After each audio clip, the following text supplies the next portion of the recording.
Hello, everyone. Good morning, good afternoon, and good evening for those who joined this event. Today, we're going to be talking about reskilling for a career in cybersecurity. My name is Marcela Zúñiga, and I'll be the moderator for today. We are based out of Costa Rica, so we're all down here in Central America. So we're very happy to be able to speak to you and to get to all of the places around where we're getting. We are going to be discussing or talking about cybersecurity and STEM careers. Now we know that these are the most in demand jobs for today. Most people say for the future, but actually today we have over 3 million openings in cybersecurity, and companies like IBM and other organizations, as we're going to see, like Factor Humano, know this, and we're working tirelessly to get more people interested in these careers. For that, we're going to hear the stories and advice of the 4 women that we have on the call. 3 of them are IBMers and Echeverría from Factor Humano. So I'm just going to quickly introduce each other, and we'll start having some questions. You can leave your questions on the available chats, and we're going to try to answer them as we go. As I said, my name is Marcela Zúñiga. I work for IBM. I'm a security services account manager. And I also did a change in my career, but I'm going to leave it to the women in this conversation to explain a little bit about those changes. So we're going to start introducing Diana Flores. Diana Flores is a threat monitoring escalation engineer at IBM Security. She's currently moving to a new role, but she's going to talk a little bit more about that. She worked as a cybersecurity analyst, where she specialized in monitoring services.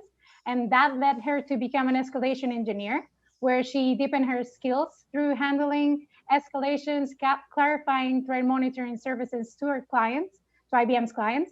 And this experience with customer service on the side of threat manager led her to move to still technical role, but more customer service oriented as a Blue Squad leader. She's going to tell a little bit more about this. And she also, it's important to note, that leads initiatives for more women within IBM and outside of IBM to move to cybersecurity or STEM career.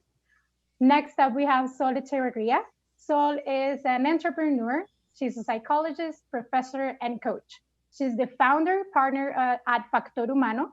She has over 15 years of experience advising organizations applying cognitive sciences, psychology, and innovation technologies for those advisories that she provides. She's the founder of Escuela para Líderes. She led the creation of the National Clusters Program for Procomer, which is a Costa Rican organization. She's a professor of managerial sciences in its Human Capital Management Department at Lead University. And she is also the chairwoman at Ideas en Acción, member of the board of directors at Fundación Gente and Poder Ciudadano Ya. Next, we have Melina Bonilla. She is a co-worker as a security services account manager at IBM Security, with a background in international relations and an MBA on finance. She has found growth in her career, complemented with programming languages such as HTML and JavaScript, and also in networking computing.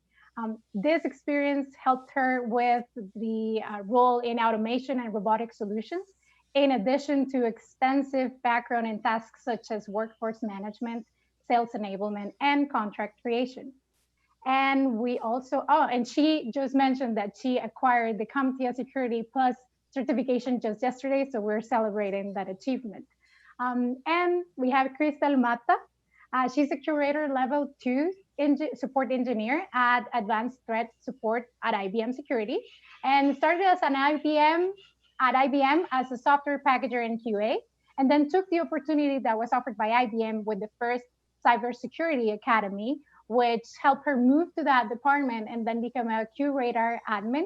Curator is the official or one of the most known services or tools that we have in security department at IBM. And after 1 year as an administrator, she saw another opportunity when we opened a new department here in Costa Rica to become a curator level 2 support engineer. And now she's preparing to become an AWS certified solutions architect associate. And she has also been teaching or leading the Red Hat Academy at IBM. So thank you all for being here. It's such a pleasure to talk to all of you. And given this introduction, I'm going to go right ahead and start with the first question. We want to know a little bit more about your journey, your current role, and how you have applied this reskilling to work in a cybersecurity environment, and why was it important for you to do this reskilling, and what are the important aspects of your journey? So let's start with Diana, letting us know a little bit about that journey and why reskilling is so important. Okay, thank you very much, Marta. And thank you everyone for being here in this event. Let me give you a brief introduction. Everything started when I was 18 years old. I was like, oh my God, so what am I going to do? What am I going supposed to learn for the rest of my life? So I decided to investigate a little bit more of telecommunications, networking, cybersecurity, because it's something that sometimes for women is not a career that we are like involved generally at the global level. So I decided like start investigating and digging up on that. So I started studying different courses, different technical courses and everything, and I became a specialist on networking. And when I start looking for a position or a work, I went to IBM, and there was a position in cybersecurity, and I was like, oh my God, that sounds pretty cool, exciting, and everything. So I was like, okay, let's see how is this work. And then after before that, I took a course on our national university here in Costa Rica, and I get security courses and certifications. So I apply for this job in IBM Security, and I successfully got the position. During my career, I was very happy with everything. Work was doing great. However, when I was talking with my manager and everything, he told me like, oh my God, Diana, you are very good on the technical level and everything, but you need to reskill other like areas that you are now developing. And I was like, oh my God, what are you talking about? What about reskilling? I was like, serious? What is wrong with me now? But he told me like, no, don't make any confusions and everything like that. um some people have very good skills and everything, but we need like to have the whole picture in this nowadays, because we cannot be just good in some area. We really need to get involved with the different kind of services, soft skills, and any other kind of skills that are going to help you grow on your career. Not only the technical stuff, but also communication, presentations, how to talk to the audience, engage the audience when you are talking and when you are telling about your past, what are you doing currently to get those successful results. So um, at that point, I was like, okay, I need to like leave maybe for a while the technical stuff and learning and try to focus more on people, on how to communicate, how to maybe create presentations, because nowadays sometimes for everything that globally we happen during the last year and this year, our ways of presenting to other customers or other people or learning, taking courses was virtual. Now everything is virtual, so we needed to well, I needed to reskill that part of how to present virtually, how to make the material um, good and interesting for all the people. So it has been a very like, I don't know, up and downs in a relationship, or love, and then you hate that, and then you love it, and then you realize that you were so good with some areas that you didn't know. So that was kind of part of my story, but let's see what else do you have here, Thank Marcela. Thank you, Liana. It's very interesting because that's one of the topics when we have a panel like this. It allows us to see the full spectrum of what reskilling really means, right? You started as a technical resource at IBM, and then you realized that more people skills were acquired. And it's very interesting what you say about being able to deliver a message through these means, like cyber means, and the meetings, offline meetings, and having camera and being able to present. I want to talk to Melina a little bit about it, about your journey. And I know that you, as I said in the presentation, have some managerial experience. So I want to hear about your journey and what you have seen and how you have worked with other people on reskilling in different levels. And why do you think it's so important? Mhm.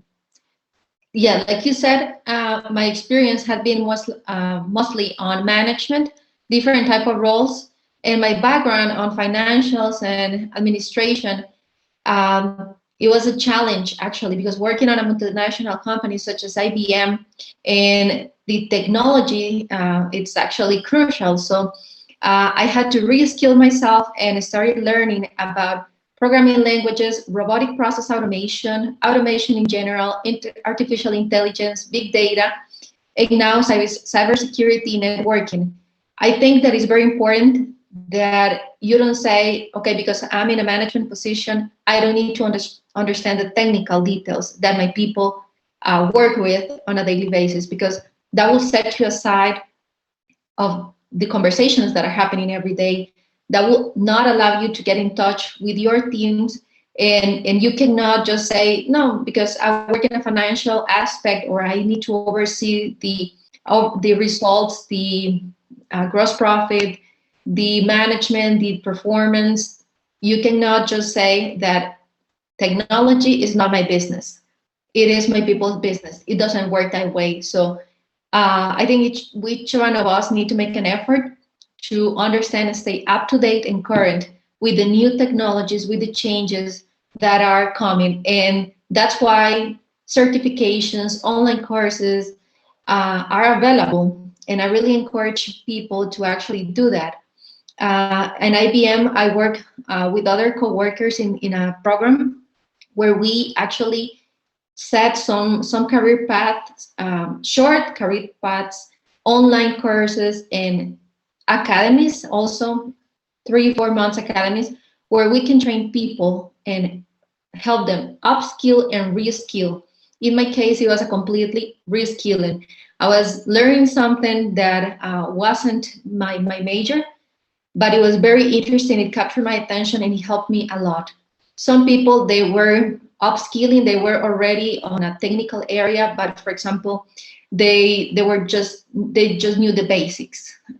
So I think that making an effort on understanding what is it that your weaknesses are, recognize them and say, okay, let's address them in a smart way.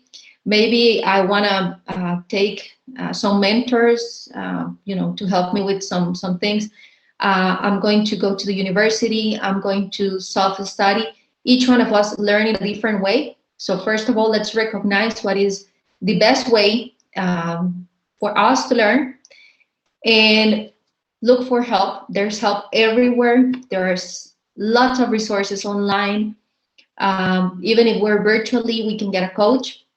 That's definitely really, really a good advice I could provide, because of my experience, that's what really helped me. Getting in touch with people, getting help, and have an open mind, actually, to just say, okay, I want to learn. See it as a fun adventure, not as a punishment that, okay, I have to learn, I have to study. It's not fun when you say I have to, right? One of my Portuguese teachers said, I love what everybody was introducing in the classroom, and say, I want to learn Portuguese because I would love to learn. I would love to hear about, understand the movies. And he said, everybody was saying, I would love to. Nobody said, I have to. And that set the basis for the entire course. That was the last 2 years. It was fun, entertaining, sorry. So that would be my advice. Look for ways that you will absorb the knowledge and enjoy the experience while doing it. That's very interesting, actually, and I think it ties very well with something that Diana said at the beginning, because she mentioned that when she was 18, she actually did some research on interest topics, and I think that's one of the important things. Sometimes we don't approach these subjects because they feel so foreign to us, so far away from us, right?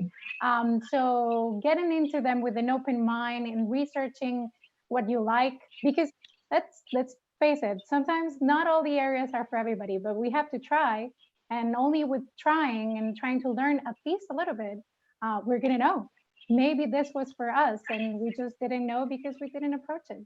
So thank you. It's very interesting. And about taking opportunities, also you mentioned something about weaknesses or areas of improvement, which I think also ties to what Diana was saying, that it's also good to have leaders to let you know and take the opportunities. And I want to talk to Krystal about this, because I know your journey, and what interests me about it is I think it was some quick changes within IBM, from getting into being a curator administrator, and then taking the opportunity for a level 2 support, right? So tell us a little bit about your journey, how reskilling was important in it, and how you felt through that process, because it was quite a move there.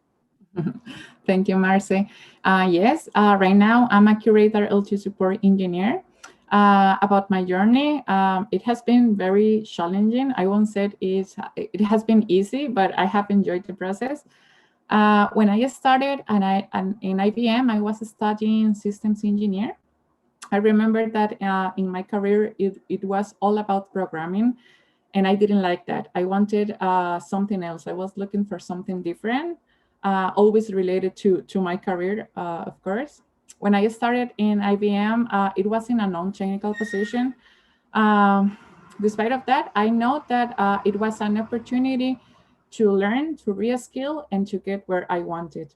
1 year after I joined IBM, I had the opportunity to be part of the first IBM Cybersecurity Academy.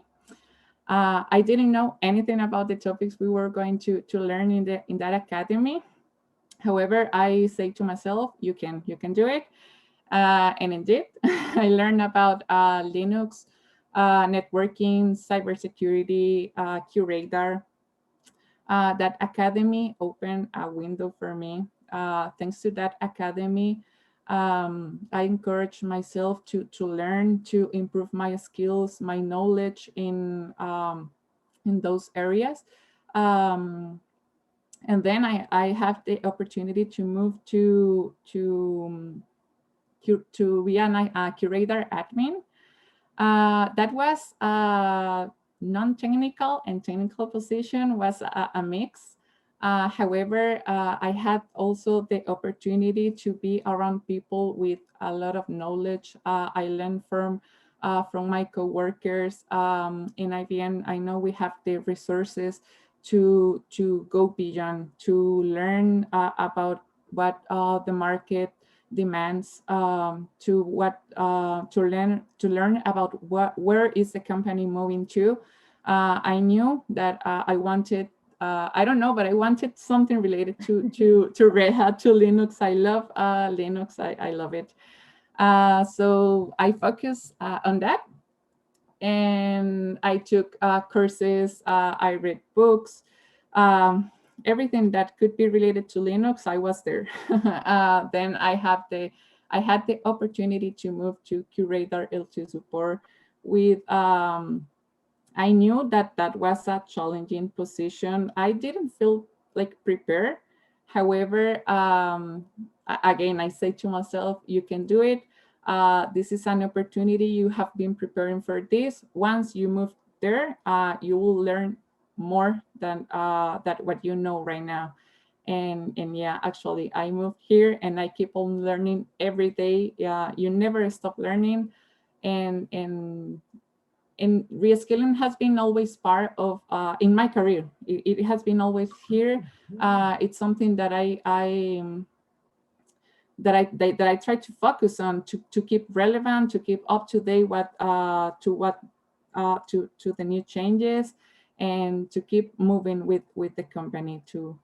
Right. Yeah. Thank you, Krystal. It's very interesting because you mentioned things like you already knew where you wanted to go, and you were very driven, right? I think this also ties a little bit with what Diana said at the beginning about that she knew at 18, or investigating a little bit. I think sometimes we have an idea, but what Melina said about reaching out for help when you maybe don't have it so clear, it's a way to find that direction that you have. Now I'm going to direct this question to Sol. Again, a little bit of a change in direction there. You've heard what the people have said, what the women in the call. So let us know about your journey, and why is reskilling so important, and how have you worked this with organizations, or as a coach, or in the different areas that you actually developed. Thank you, Marcela. Well, let me say that listening to Melina, Diana, and Krystal is so inspiring, because they are perfect examples of the possibilities and the opportunities out there in the cybersecurity field. And yes, well, my approach to the field is more from the learning, reskilling, and talent development perspective.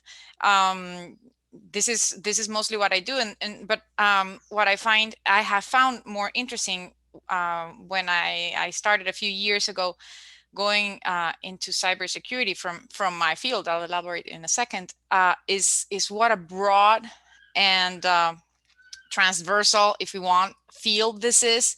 So there are so many opportunities for so many people. As you mentioned, cybersecurity is probably one of the largest challenges of our times, but at the same time is one of the most important opportunities for the transformation that we have to go through worldwide in terms of really consolidating the digital economy. And so this is something that's important and should concern small business, large business, multinational corporations, individuals, groups of people. I mean, this should be a subject of a topic of conversation everywhere. So yes, my practice and what I've been doing is mostly supporting learning programs, reskilling programs. The way we understand that is you were trained in one field, like a very different field, say marketing or whatever, or in my case, I'm a psychologist. I graduated as a psychologist. I then studied business, but hey, here's a psychologist talking about cybersecurity, right? So of course, from my field, from my end of the rope, which is talent development, training, helping people develop the skills, go into the certifications that they need to go into, etc. The other angle of what I do is advising governance groups in organizations regarding the governance of cybersecurity, which has to do a lot with leadership and how do you lead an organization into security, right? And so listen, in a minute, I just gave a million opportunities because cybersecurity has a technological part, of course, in operations, cyber defense, offense, ethical hacking. I mean, there's so much space, right? And so reskilling would be somebody from a very different background, very different line of training that can perfectly well decide to go into cybersecurity and start getting, as these ladies did, start researching, start understanding what are the first level of certifications that would be like an entry level, and start to, but there's growth in the field. You mentioned 3 million, right? Open positions worldwide. Imagine that. We could train the whole Costa Rica population and we wouldn't feel them, right?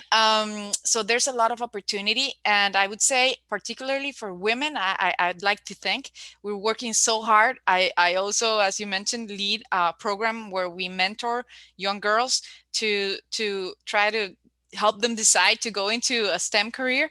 And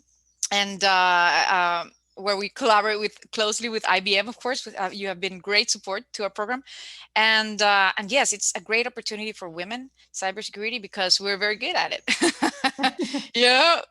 We're very good at security. So in brief, I say this is it's a very interesting opportunity. My experience has been, I have sort of like reskilled myself again, or learned new things about cybersecurity. Of course, I defer to the experts in terms of the specifics in operations and actually protecting the digital assets of organizations and collaborate with the experts. But there's also some other ways where you can approach. If you're a lawyer, you could go into cybersecurity also, and it's super interesting. And if you're a psychologist, you can go into cybersecurity as well. I mean, you could come from any field and go into cybersecurity. So this is what I find most passionate about this opportunity. You covered so many interesting topics. So many. But first, I think I speak for the people on the call when I say that it's so refreshing to hear somebody understand what the extent of cybersecurity is, because when we work in this field, as I do too, and actually you also mentioned that you can be a lawyer and change to that, which is my case. Yes. So it's so refreshing to see people understanding, or I think that's important for reskilling. We also need to reskill people all around us to understand why cybersecurity touches in such a personal way, right? It's not only for corporations, it's also for individuals. And there are so many opportunities. I've had the pleasure to work with some of the organizations that you work to, and what you say about women being so good at it is I think one of the topics about diversity that is so important, right? Because we bring a different perspective given the different backgrounds we come from, right? And women have been always taught to be thinking of others and putting somebody else first many times. So when you right, and when you see technology, and when we talk about technology and the gap, the usage of the technology, there's a huge gap, and technology has not necessarily been designed for women, but at the end, they're the ones that use it the most for learning purposes, for teaching their kids. We see it now with the pandemic and teachers having to teach through a computer, and women learning how to do that and needing to know more about cybersecurity. I want to go to a second question. With all of this side up, Diana mentioned that at 18 she was researching. Sol mentioned that this is a field where we don't find many women. Melina mentioned about having an open mind and pushing yourself to new things. And Krystal mentioned a lot of things about telling yourself, yes, you can do it. You can move on. You can learn this. I don't know anything about this, but I'm going to learn it and have it as a knowledge base for the future. Can you tell me one or two, or what are the first or second main challenges that you have found in the field, either for yourself or within the cybersecurity field? Let's start with Melina, please. Absolutely. So I will say one of the biggest challenges is that it is a known fact that there are less women in the technology fields than men. And something very important is that you need to take a strong position and be very confident of the answers that you give, and don't be afraid to interact, because women tend to, or when we are insecure overall, we tend to say, may I just say, may I add a comment? Can I? And you, if you don't speak with confidence, nobody's going to take you seriously. And it's not a gender situation, it's about a confidence. So try to use the sources that you're using for research so you can, gain people's trust. So you can say with confidence in a meeting, I'm checking here an article about the following, I don't know, source. I'm going to put it here, the link in the chat. And it is recommended that we patch the following system because X and Y reason. So you're given a proposal that it might be accepted, not be applicable, I don't know, but you are given a strong opinion, you're given an advice, and don't be afraid, because it happens to me all the time that we are 8 people in a meeting, I'm the only woman, and that's the case 90% of the time. So if we start to think that because we're not technical, we cannot provide an advice, we're wrong, we can. But I will say we need to investigate just like everybody should, not because you're technical people should believe what you're saying. You should have a good source of information. You should be up to date with what's going on in the world. If you're saying, okay, there is a possible attack for a client, for an industry, you need to provide a recommendation, do it with confidence. Sometimes it's a challenge, yes, that it's not easy to participate. People are speaking over. So you need to say, just try to jump in. And I don't know, it's one of the challenges that I will say. The other one will be self-confidence. It took me a while to say, yeah, but I don't know much. How can I provide opinions? How can I provide suggestions? How people will take me seriously? It's a matter of confidence. Of course, you need to have a good preparation and a study. But at the end of the day, no matter how much you know, if you don't feel secure and if you don't demonstrate that security, people will not believe it. So start by believing in yourself, even though it sounds like a cheesy line. That's absolutely necessary. So, and try to surround yourself by people that could provide good advice, people that are genuinely interested on your growth. Because if you need good advice on presentation skills, you need somebody to be honest and say, hey, you're having the following filler words. You're saying, you're hesitating, you're moving too much your hands. You need to take that advice from somebody you trust, and do not feel ashamed that you're making mistakes.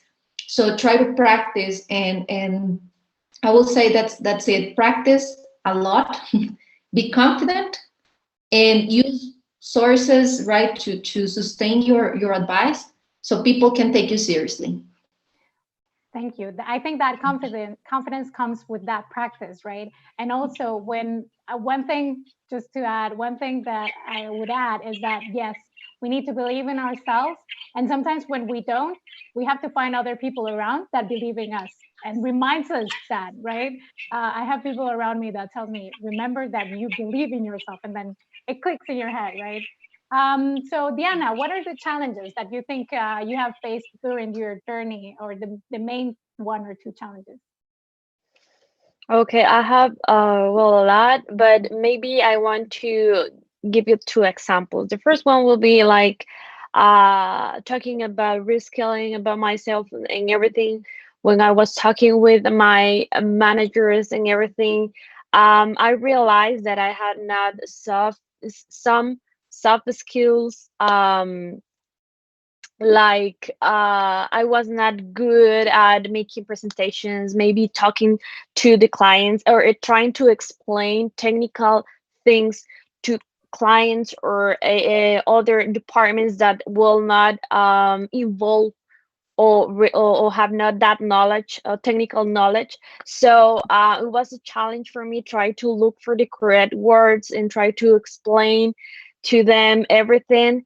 But I believe that one of my most significant challenges was not just reskilling myself, um, also my family, because I don't know if you well, those people that are in the networking, cybersecurity, and everything technology areas, sometimes our family said or ask us like, oh, what do you do for a living? What was your job role? What do you do every day? What do you do every day? So I needed to reskill them also, and try to involve them in these technology areas.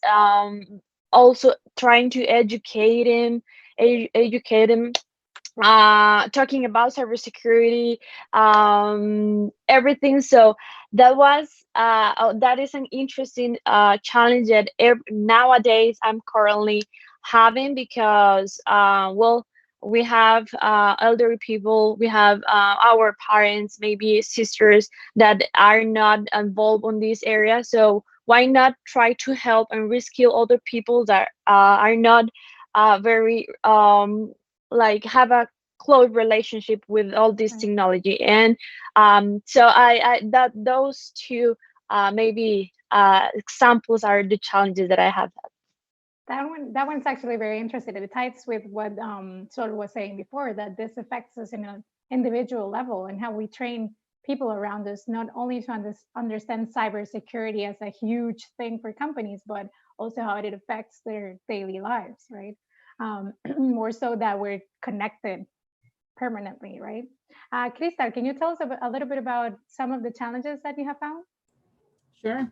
Well, as Melina was saying, by being a woman, sometimes you don't feel capable of doing things. The main challenge, one of the biggest challenges, I would say, it was me. It was thinking that I was not capable of learning something, that I was not capable of um, in a position, to be in that position that I wanted. And also the comments from the people around you. Maybe sometimes they don't say it with in a bad intention, but those are detractors. And you have to believe in yourself, to take the fear out, because the fear will not take you where you want to be, and to keep the confidence in you, and Right. always try. I always say that the worst thing that you can receive is a no, and that most of the time that doesn't mean that you cannot try it again. um, and always keep trying, keep believe in yourself, and keep the confidence in you. Thank you, Krystal. I heard somebody once said that the no is given if you don't try. So if you don't try, it's like they said no. So Mhm. just trying and see if that answer is actually a yes. And if it's a no, you're right at the same place. Sol, can you tell us a little bit about challenges for organizations, taking into consideration that we have covered uh, challenges outside of ourselves and also within ourselves for a career in this? Sure. There are many levels. So let me say that cybersecurity in itself, it's a challenge. And I would say worldwide, this is emerging so quickly. I mean, digital transformation goes so fast that organizations large and small are realizing and becoming aware of the importance and allocating budgets and bringing in advisors or professionals inside. So this is really a change, a big change program and process, and so that in itself is a challenge, and it's good. It's a good one because it activates a cybersecurity workforce, of course. So that's on one level, as you mentioned as well. Us as individuals, we are realizing that the level of the I mean, we're becoming more aware that this has to do with our daily lives as well, and that we need to better understand how to protect our data and how to be safer when we use the internet and when we take care of our digital assets. So anyway, this goes to the personal level as well. But so in general, this is a change process, right? And change is always challenging, in a good way, and also in a you know in a stressful way sometimes. But I'd like to see change as an opportunity, and as a good challenge. So in terms of for organizations, what they need to do once they create once they decide a strategy for secure themselves, cyber secure themselves, they need this starts from the governance level, and this needs all levels of planning, protocols, technology experts. So this is like for another conversation, right? What do they need to do in terms to implement cybersecurity? But then also they have to go through a change process. For example, bringing the experts or creating a cyber security internal team, right? Sometimes many companies think that this belongs into IT, and not quite, right? So they need a specific team of cybersecurity, or to use the services of IBM or others, right, to protect themselves. So there is also the challenge, the talent development challenge, because yes, the demand grows faster than the talent offer, right? We're not being able to train enough people with the speed that we need. That's why we're talking about these things, because hey guys, people everywhere listening, there's great opportunity in cybersecurity. If you get training in cybersecurity, you have a job tomorrow, like that. I mean, anywhere in the world. So the reskilling programs also that are implied require, they have to be approached from the change management perspective. So you have to understand, what do you need in the end? How does the end look like? You need that kind of team doing that kind of stuff, right? And then you have to assess your current team, right? What are the skills that we currently have, so that you can understand the gap, right? And you can understand if you need to bring talent from the outside, people that are already trained and can go in the organization already. And how can you train your own people from some fields to the others? But so you need to know your people, you need to understand their skills, their current skills, and then you can implement the training programs, which are out there. I mean, and they're good ones all over. So in brief, that's the level, as I said, many levels of the challenges for organizations.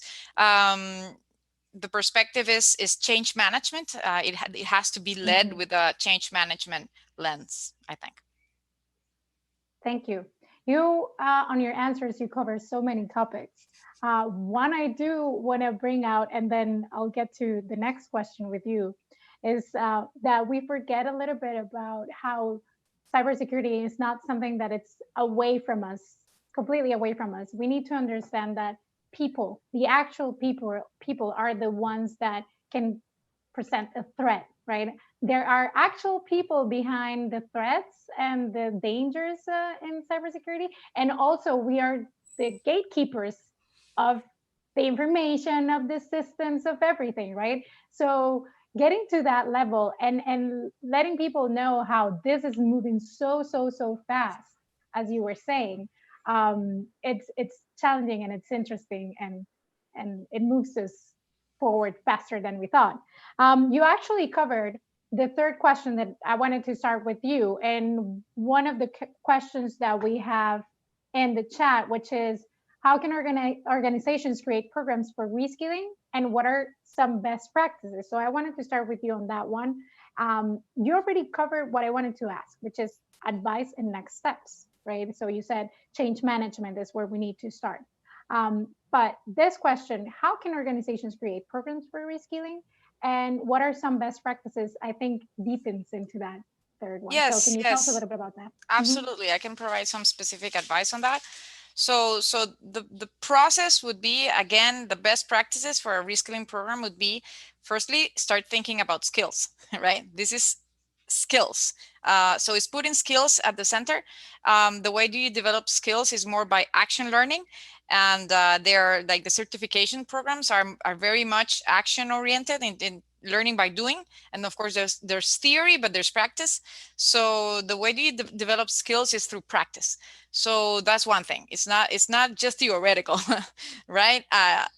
So the other one is that you really need to assess the current skills of your workforce, right? With data. So this cannot be just like, I think people are kind of good at this, that doesn't work. I mean, you have to really map your workforce and understand what are their skills. There are many models out there. There are many good methodologies that can be used so that your organization, so that you can have like this talent map of, okay, this is the inventory of my skills, of the skills of my people. And then again, the other thing is that you contrast this information with how does the end game look like, right? What's the organization that I need? What are the capabilities that I need in my organization for whatever? And again, let us repeat this. It's important. This is relevant for any organization in any level, small, big, in any industry, in any sector. I mean, we could be speaking about the health sector, the energy sector, the industry sector, and anyway, anywhere, right? So this is relevant to everyone. Right. So yes, if you need to understand your business model and what are the capabilities that you require in order to create value, right, for your stakeholders, and then and how do you need to secure that value, because it is absolutely very much related to your digital assets currently. I mean, that's it. That's our economy. And then with that comparison, you will find how to close the gap, how to close that. So those are like the best practices that I can provide. Use data. I mean, data-driven decisions always, right? And see talent and see people as a source of potential, as a source of value. So we are talent people, us, human capital, we are a source of value, right? So don't think of people as, an inventory. I talk about inventories, but it's inventory of data, right? It's people, your teams are your lungs and heart and brains. I mean, it's how you produce your value. So work with them, understand them, learn from them, how and actually for reskilling, what we want, what each of us want is very important. I mean, the best way to reskill, the best path for a reskilling program is the path that the employee chose. This is what I want. And so you have to ask people, what do you want? And I'll help you go there, right? So that's the best way to lead a reskilling program. Absolutely. Yeah, I think that ties a little bit with Krystal's journey. She knew what she wanted and she got the support, and then you have an excellent employee at a specific role. I would add though I would add to what you were saying, also keep the change in mind, right? Because we cannot sit on, okay, we created this program and we're going to go only that direction, and then it changes because something else happens, right? This is a fast moving, and I think taking into consideration the people, as you said, source of potential, the people working in these areas are the ones that know the details of where we are moving and how fast we are. So listening to the people, I think, is one of the most valuable things we can have in a work environment. There's another very interesting question on the chat, and we have some minutes here that we can use.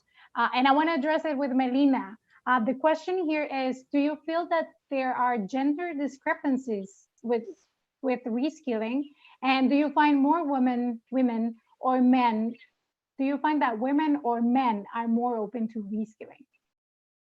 Based on the experience of one of the programs I'm leading with some coworkers, we still have more men than women on the programs, and the rate overall women in technology versus men in technology is usually 20-30% women, and the reskilling program is not an exception. We are on a similar average, 20-30% are women on the reskilling program. So I still see that women need to also take the lead, right, and encourage themselves and say, hey, I can go to these reskilling programs.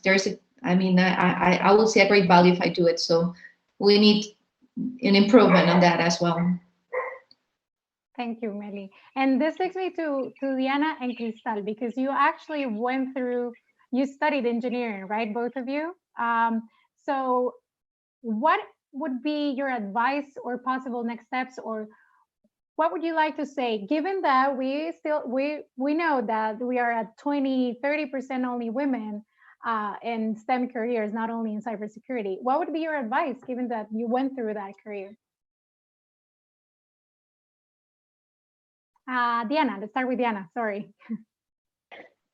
Okay, perfect. Thank you, Martha. My advice. Well, I have a lot. Maybe making a list. Never give up. Do it by yourself, not for the rest of the people or what the people thinks. Do it for you, and try to investigate and educate yourself. Some people are very good at learning, self-learning. Some other needs to take other courses, but I believe that one advice that helped me a lot was to have a coach or someone that I have to ask for things like maybe how's your daily life, daily work, what things do you suggest me to start working on or learning, sorry, or learning.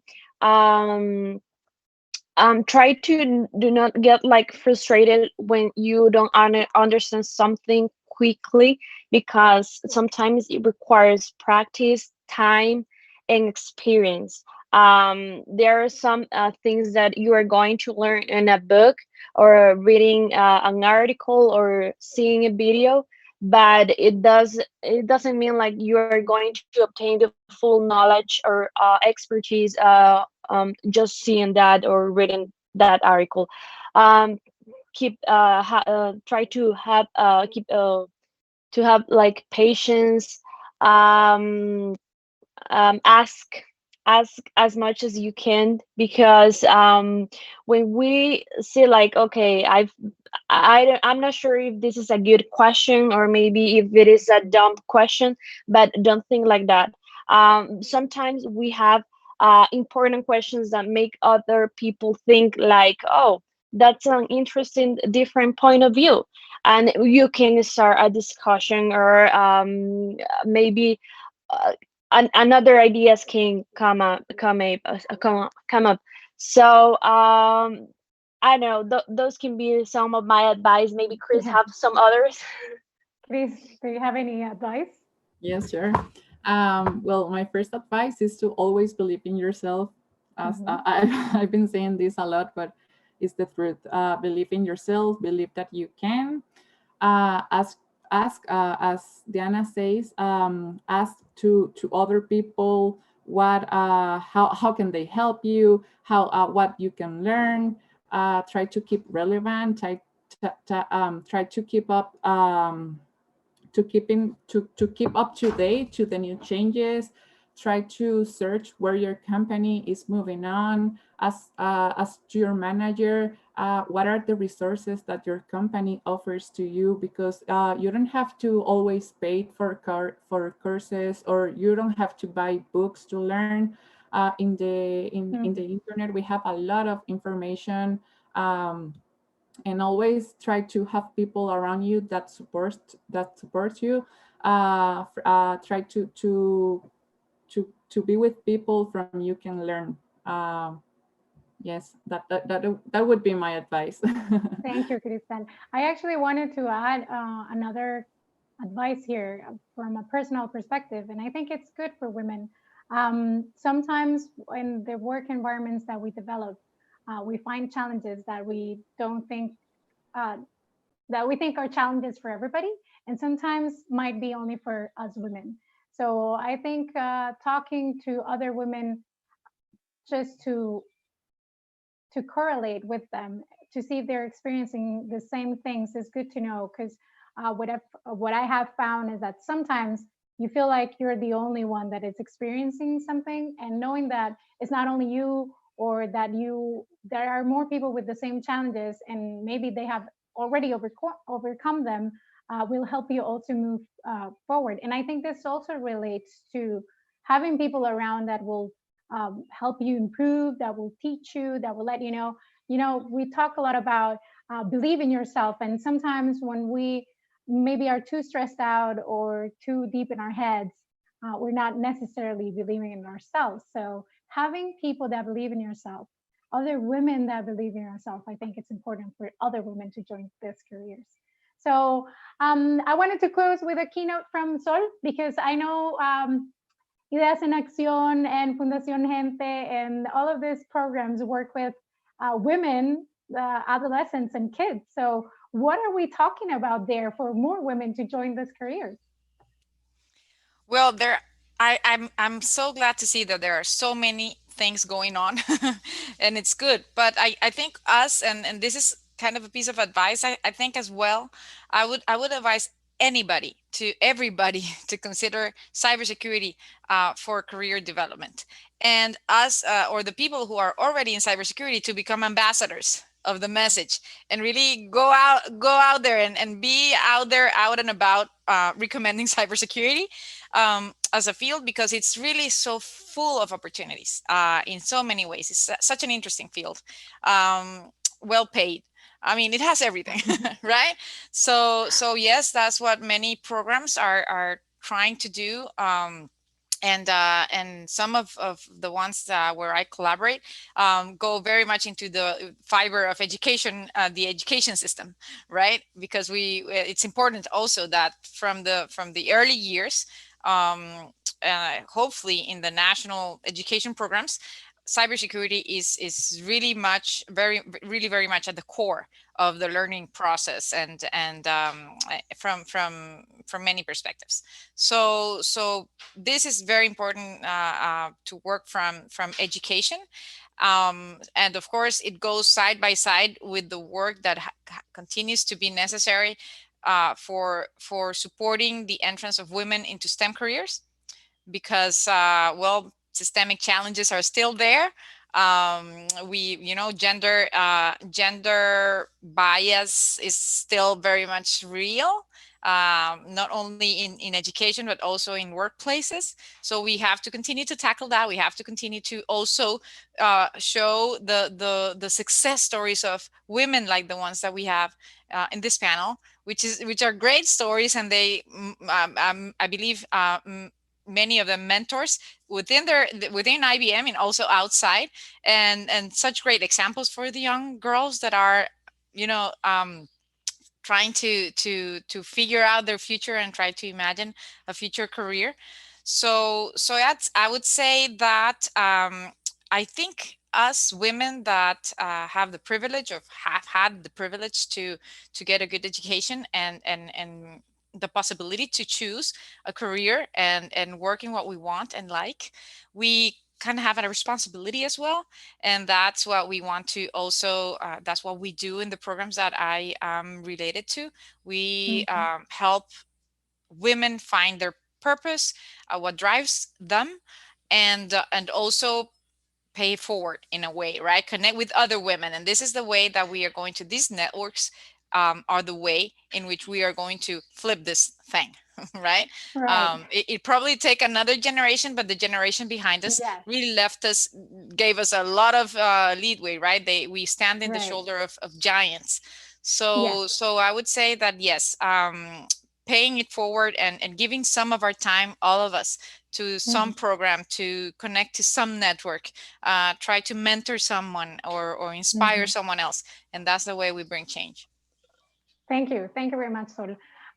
We actually have only 2 minutes left. I know there was another question on the chat, but we are not going to be able to cover it. But thank you to everybody that was on this call. And thank you to the four of you, because we did go through so many different challenges we find in cybersecurity, not only on a global level of what cybersecurity represents today for the world, but also on a personal level of where we need more people, how to change, how to move to that. What are the advices that we give you, given that we either started in a technical career or we actually changed to one? So we encourage everybody to reach out to whoever has gone through this, or whoever. LinkedIn is a great source for reaching out, and reach out to as many people if people keep saying no. Because as I said before, the no is giving, and you can just try.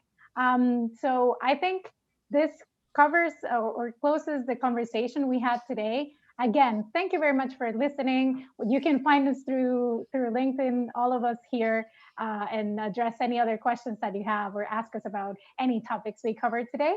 And have a great rest of your day or evening. And hopefully we'll see each other again. Goodbye, everybody. Thank you. Thank you. Thank Bye. you. Thanks a lot.